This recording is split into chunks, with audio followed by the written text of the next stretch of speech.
नमस्कार दोस्तों। आज के वीडियो में हम यूपी टेट के हिंदी सब्जेक्ट के टोटल 20 से अधिक क्वेश्चंस को सॉल्व करने वाले हैं, क्योंकि देखिए अब एग्ज़ाम में बस 1 महीने का टाइम बचा है। तो इसलिए अगर आप किसी भी थ्योरी को पढ़ने के लिए जाएंगे तो उसके लिए आपको काफ़ी ज़्यादा टाइम चाहिए होगा, जो कि इस समय संभव नहीं है। तो इसलिए अब कुछ आप नया पढ़ने की कोशिश मत करिए, किसी चीज़ के बारे में डिटेल से जानने की कोशिश मत करिए। अब सीधा आप क्वेश्चन प्रैक्टिस करेंगे तो वो ज़्यादा बेटर रहेगा आपके लिए, क्योंकि अब टाइम बिल्कुल बचा नहीं है। तो इसलिए चलिए जल्दी से शुरू करते हैं, और इन क्वेश्चंस की जितनी ज़्यादा से ज़्यादा प्रैक्टिस हम करेंगे उतना ही अच्छे तरीके से हमारा एग्ज़ाम में कोई भी क्वेश्चन है वो क्लियर होगा, छूटेगा नहीं। तो चलिए वीडियो को शुरू करते हैं। तो पहला क्वेश्चन है हमारा, पर मिस टाइप हो गया, नंबर 2 लिख गया, कोई बात नहीं। चलिए, तो क्वेश्चन है, ता और सा का उच्चारण किस स्थान से होता है?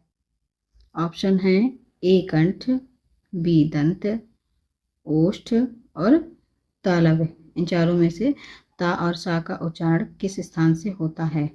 सही आंसर हो जाएगा दंत। अगला क्वेश्चन है, जिस भाषा का अनुवाद किया जा सके उसे क्या कहते हैं? ऑप्शन है स्रोत भाषा, लक्ष्य भाषा, नायक भाषा और माध्यम भाषा। जिस भाषा का अनुवाद किया जा सके उसे कहते हैं स्रोत भाषा, और जिस भाषा में अनुवाद किया जाए उसे कहते हैं लक्ष्य भाषा। जैसे ये लिखा है, जैसे दिस इज माई पेन। तो अब इसका अनुवाद करना है, हिंदी में इसका अनुवाद करना है। इसका हिंदी में अनुवाद हो जाएगा, यह मेरा पेन है, यह मेरा पेन है। तो दिस इज माई पेन, ये क्या हो गया? ये हो गया स्रोत भाषा, और यह मेरा पेन है, ये हो गया लक्ष्य भाषा। ठीक है। निम्न में से कौन सा शब्द प्रयत्न और उच्चारण के आधार पर व्यंजन का वर्गीकरण नहीं है? ऑप्शन है उच्छ्वसित, पार्श्विक, स्पर्श, ऊष्मा। क्वेश्चन में क्या पूछा गया है कि निम्न में से कौन सा शब्द प्रयत्न और उच्चारण के स्थान पर, उच्चारण के आधार पर व्यंजन का वर्गीकरण नहीं है? तो इसमें सही उत्तर हो जाएगा उच्छ्वसित। देखिए, व्यंजनों का वर्गीकरण स्पर्श, ऊष्म, पार्श्विक आदि के आधार पर किया जाता है। उच्छ्वसित इस वर्गीकरण की मान्य श्रेणी में नहीं है, इसलिए इस प्रश्न का सही उत्तर हो जाएगा उच्छ्वसित। जिन स्वरों के उच्चारण में 2 मात्रा का समय लगता है उन्हें क्या कहते हैं? जिन स्वरों के उच्चारण में 2 मात्रा का समय लगता है उन्हें क्या कहते हैं? ऑप्शन है प्लुत स्वर, गुरु स्वर, मूल स्वर और लघु स्वर। तो सही उत्तर हो जाएगा गुरु स्वर। सही उत्तर हो जाएगा गुरु स्वर। जिन स्वरों के उच्चारण में 2 मात्राओं का समय लगता है उन्हें गुरु या दीर्घ स्वर कहा जाता है। जैसे आ, ई और ऊ, बड़ा ओ। ठीक। जिस ध्वनि के उच्चारण के समय स्वर यंत्रियों में कंपन होता है, उच्चारण स्थान के आधार पर उसका क्या स्थान है? देखिए, यहाँ पे ऑप्शन थोड़े से मिस टाइप हो गए हैं। पहला ऑप्शन है मूर्धा, दूसरा ऑप्शन है दंत, और ये कंठ की जगह पर यहाँ पे वर्त से है। ऑप्शन क्या है? वर्त से, ये ऑप्शन है यहाँ पे।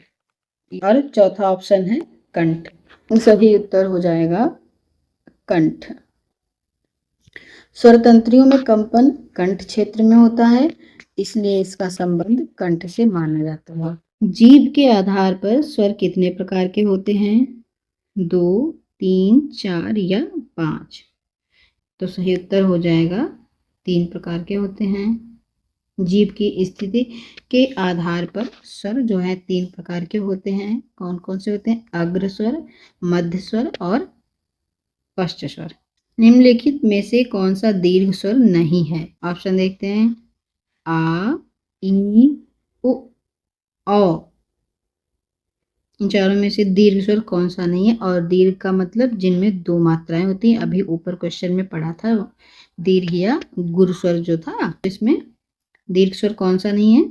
जैसा कि साफ दिख रहा है कि ये वाला ऑप्शन नंबर सी, ये दीर्घ स्वर नहीं है, ये ह्रस्व स्वर है।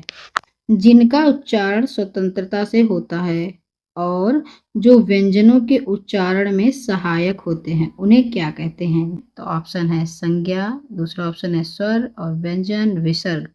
तो इन चारों में से सही आंसर हो जाएगा आपका स्वर, क्योंकि स्वर स्वतंत्र होते हैं और व्यंजन जो है बिना स्वर के उसका उच्चारण करना संभव नहीं है। ई, जा, चा, छा आदि वर्णों का उच्चारण स्थान है। ऑप्शन है कंठ, बी मूर्धा, सी तालव्य और डी है ओष्ठ।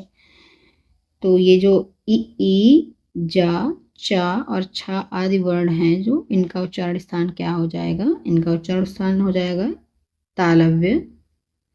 एक से अधिक वर्णों के मेल को क्या कहते हैं?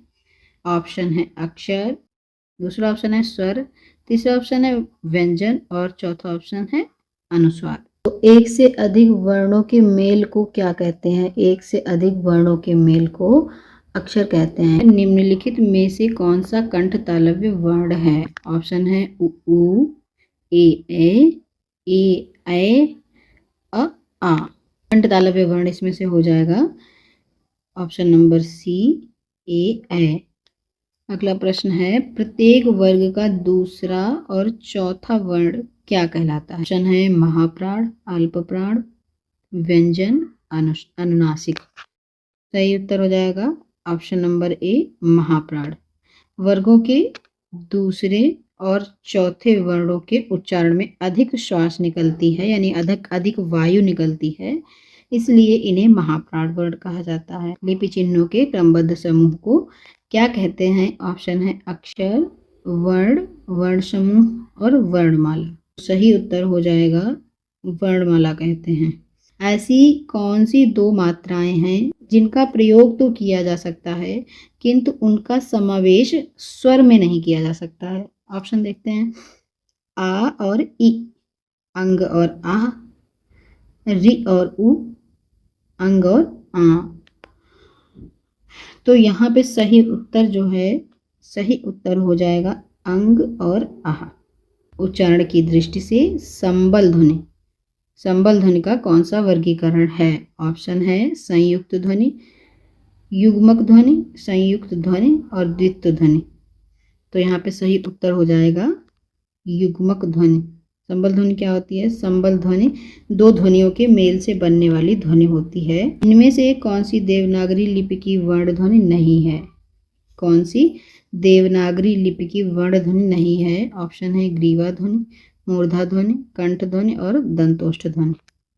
तो यहाँ पे सही उत्तर हो जाएगा दंतोष्ठ ध्वनि। देवनागरी में कंठ, तालु, मूर्धा, दंत और ओष्ठ प्रमुख उच्चारण स्थान हैं। दंत ओष्ठ ध्वनि इसकी सामान्य श्रेणी में नहीं आती है। किसी शब्द की वर्तनी के सभी वर्णों को उसी क्रम में अलग दिखाना क्या कहलाता है? ऑप्शन है वर्ण संयोजन, वर्ण विच्छेद, संधि, संधि विच्छेद। तो इनमें सही उत्तर हो जाएगा वर्ण विच्छेद। तो किसी शब्द को उसके अलग अलग वर्णों में विभाजित करना वर्ण विच्छेद कहलाता है। अनुनासिक का संबंध होता है नाक से, मुख से, नाक व मुख दोनों से और दांत से। तो यहाँ पे सही उत्तर हो जाएगा ऑप्शन नंबर सी, नाक व मुख दोनों से। अनुनासिक ध्वनियों का उच्चारण करते समय वायु जो है वो नाक और मुख दोनों से निकलती है, इसलिए अनुनासिक का संबंध नाक व मुख दोनों से होगा। कंठोष्ठ ध्वनि का उदाहरण कौन सा है? औ, ए, क, त। कंठोष्ठ ध्वनि का उदाहरण कौन सा आ जाएगा इनमें से? कंठोष्ठ ध्वनि का उदाहरण हो जाएगा ऑप्शन नंबर ए, यानी अ। भाषा निर्माण की इकाइयों का सही अनुक्रम क्या है? पहला ऑप्शन है शब्द, ध्वनि, वाक्य, पद। दूसरा ऑप्शन है शब्द, वाक्य, ध्वनि, पद। तीसरा ऑप्शन है पद, वाक्य, ध्वनि, शब्द। चौथा ऑप्शन है ध्वनि, शब्द, पद, वाक्य। सबसे सटीक उत्तर है आपका ये वाला ऑप्शन नंबर डी, ध्वनि, शब्द, पद, वाक्य।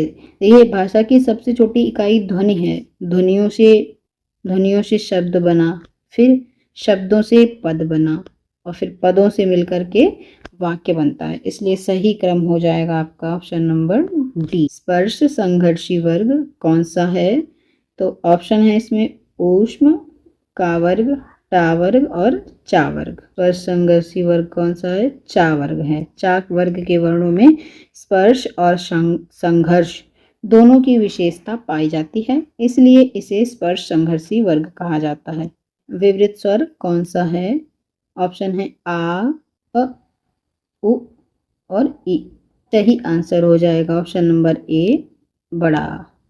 बड़ा का उच्चारण करने में मुख सबसे अधिक खुलता है। आप बोल के देखिए आ, तो इसमें सबसे अधिक मुंह खुलता है, इसलिए इसे विवृत स्वर कहा जाता है। विवृत का अर्थ होता है खुला हुआ। कौन सा संयुक्त व्यंजन नहीं है? ऑप्शन है ज्ञा, शा, क्षा और त्रा। सही ऑप्शन हो जाएगा ऑप्शन नंबर बी, खा, शा, क्योंकि ये संयुक्त व्यंजन नहीं है, ये एक व्यंजन है। ज्ञा मिलकर बना है जा प्लस या से, और का और सा से मिलकर बना है छा, और ता प्लस रा, ता और रा से मिलकर के बना है त्रा। तो आज हमने हिंदी के 20+ क्वेश्चंस को सॉल्व किया है, और हम मान सकते हैं इंग्लिश में कुछ एक प्रश्न तो हमारे पेपर में फंसेंगे ही फंसेंगे। तो इसलिए अगर आपने इन क्वेश्चंस को कॉपी में नोट कर लिया होगा तो बहुत ही अच्छी बात है, क्योंकि फिर आप इनको दोबारा से फिर से रिवाइज कर सकते हो अपने आप से एकदम क्लियर आंसर के साथ में। तो आपको बार बार ऑप्शंस में ढूंढना नहीं पड़ेगा। और अगला वीडियो आपको किस सब्जेक्ट की क्वेश्चंस की प्रैक्टिस आपको करनी है, तो वो आप हमें कमेंट में बताइएगा। अगर वीडियो अच्छी लगी हो तो वीडियो को लाइक, शेयर और चैनल को सब्सक्राइब करना ना भूलें। मिलते हैं अगले वीडियो में, तब तक के लिए धन्यवाद।